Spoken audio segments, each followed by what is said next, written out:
In our devotional for today, we're starting at 2 Kings chapter 4, verses 3 and 4, and we're talking about filling empty vessels. Here's our Bible text, 2 Kings chapter 4, starting at verse 3. Then he said, "Go, borrow vessels from everywhere, and from all your neighbors, empty vessels. Do not gather just a few.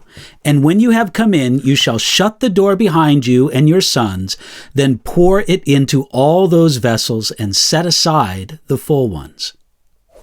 This was the word from the prophet Elijah to a widow who was so poor and so in debt that she and her son were about to be sold into slavery for the money that they owed. In the kind of faith that desperation brings, she asked all her neighbors for whatever containers she could borrow from them.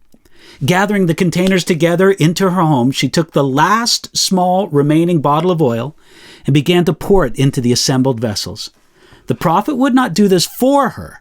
She had to step out in faith herself.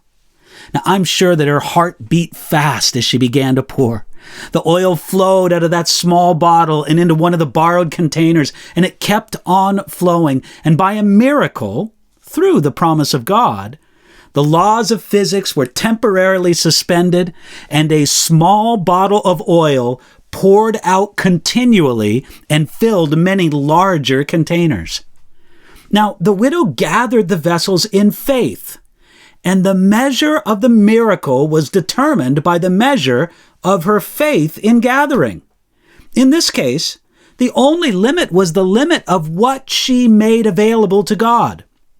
When one container was filled, she set it aside and went on to the next empty vessel until they were all filled. That oil miraculously flowed as long as the vessels were gathered, assembled, and ready.